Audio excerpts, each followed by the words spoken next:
Today we're going to talk about intakes, air boxes, and the filters that come.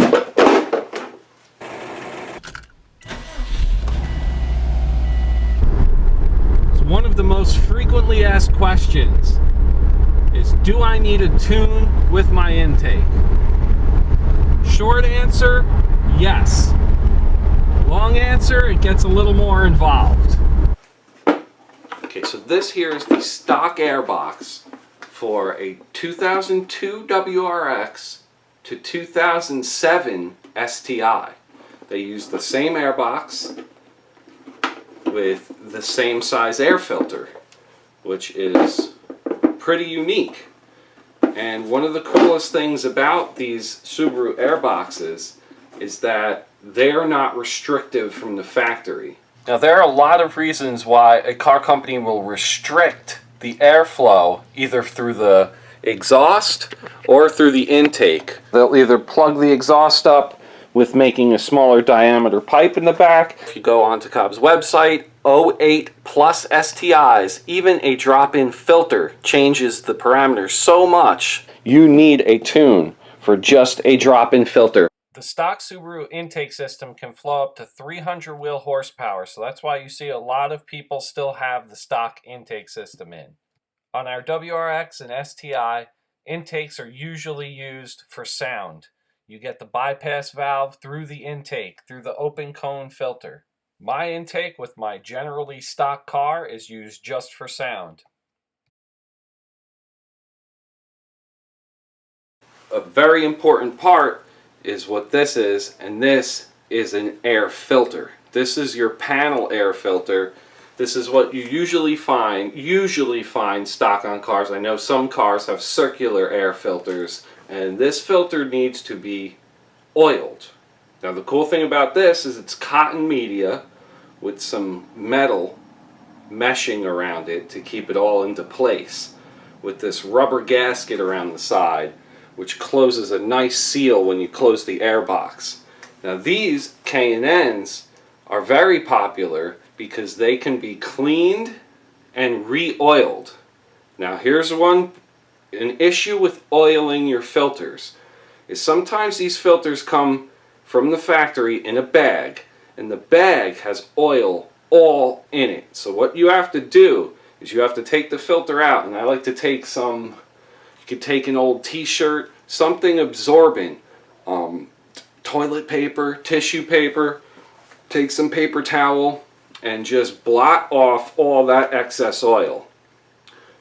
Now, what happens is if you don't blot off that excess oil, your mass air meter might get that oil onto those delicate sensors, and those sensors aren't going to read properly because they are caked with oil.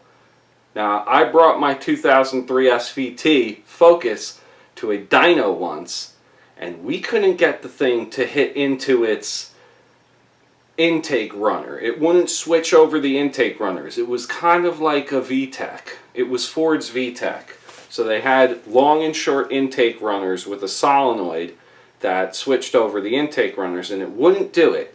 We tried everything at the dyno. We tried doing some spark plug magic with jumping some of the wires. Nothing. Got it home, cleaned the mass air filter. It was caked. Put it back in the car, boom, all of a sudden I'm hitting like the VTEC in my SVT Focus. It was awesome. So that was the issue. You have to watch out for oiled filters. Get back at me in the comments, because again, this oiled filter is... Subaru uses a recirculating valve.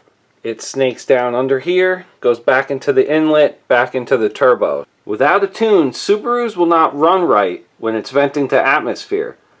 One of the reasons is the ECU uses two readings from two sensors. You got your mass air flow sensor, and then up here, manifold absolute pressure. And some cars that just use the MAP sensor and not the MAF sensor, you can run a fully vent to atmosphere blow-off valve. Some Saabs, some Volvos you can. So if you don't have a tune for a atmospheric vent, it's always good to just keep this on, keep your recirculating bypass valve on, And that's why these intakes are so popular. They do not make power unless you're over that 300, 350 wheel horsepower mark. Then you might need extra air. But until then, these are just for sound. It gives you that bypass blow-off valve sound through the cone filter. A couple companies, Go Fast Bits is one of them, that makes a 50-50 hybrid valve, so that it'll vent it 50% and then it'll blow it off to the atmosphere 50%. Now, I don't know if that's better for the car or not, but they seem to be popular too. But I just like the sound from the intake that the intake gives, so it's really not an issue for me. Another big thing about these intakes are heat. And that's usually why a lot of the good companies will give you a box that surrounds the whole entire cone filter here, from front to back, making sure that this cone filter only breathes through very small portions here, but this mainly breathes through this. I have this duct goes here, it's like a U duct. Usually they have this huge system in here, and what it does is it takes that bypass valve sound away. Now that's one of the other things, a lot of people like the sound of the intake because you can hear the bypass valve through the intake, and I did a video on that too.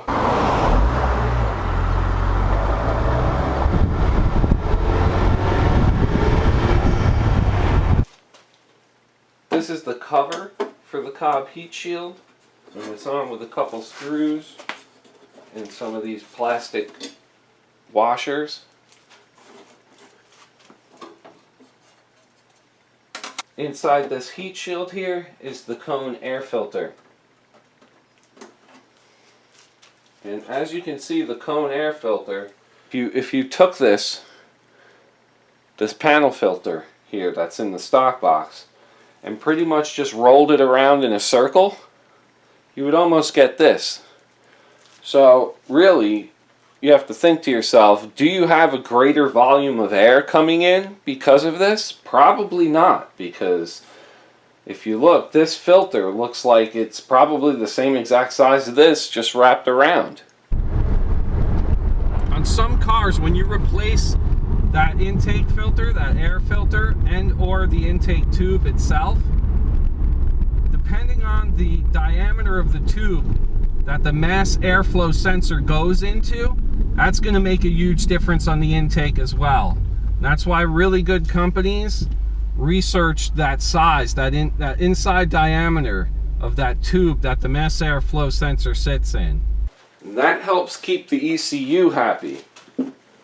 This is a plastic unit as well instead of metal. A lot of aftermarket companies, AEM, a couple other people, SPT, use aluminum, and that further heat soaks into the filter because you're actually heat soaking what's here.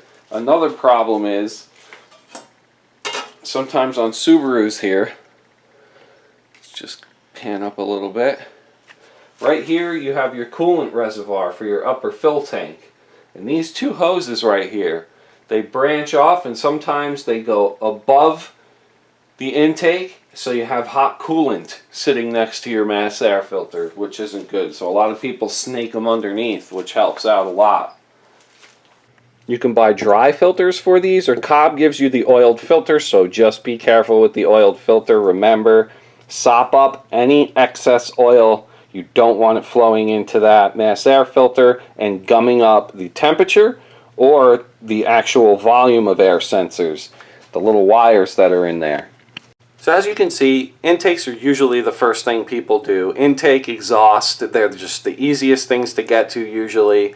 People either usually change out the whole entire filter like I have, or just put a drop-in filter in their box, and it gives them a little bit more airflow depending on what year you have. Make sure you check and make sure that you're not going to destroy, lean out your engine. If you have a cold air filter, one of the ones that snakes down towards the bottom of the fender well or whatever. Some people have their filters in here. I mean, if you're going to do that, just make sure. There's another thing that can happen is water can get into those intakes. Now, when water enters the intake system, it actually causes a hydrolock, which means that you have water inside of your cylinder heads. So that's not good at all. So if you make sure using a box, some people use a small, it's like a sock almost. These valves can be used inline on your intake to stop water from coming into your engine. The internet is your best tool to see if your specific car needs a tune or not. You can't go wrong with using Cobb's products. I use Cobb's intake and Cobb's tuner, and they work seamlessly. Of course, going to a shop and getting pro-tuned is the best way to dial your exact car in with your exact modifications. But these Cobb off-the-shelf tunes do a really good job, as long as all the other parts in your car match their map notes.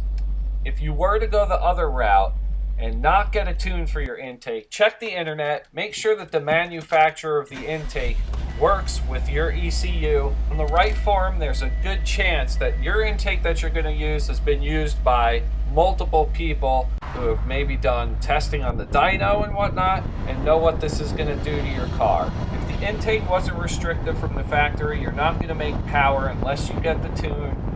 If you want just sound with a turbo car, even with a naturally aspirated car, you'll get the breathing better sound. Thanks for watching, everyone. Hit that like button. Subscribe if you have not already. Alright, everyone. SVTWRC here. Support the troops. Take care, everybody. Bye-bye.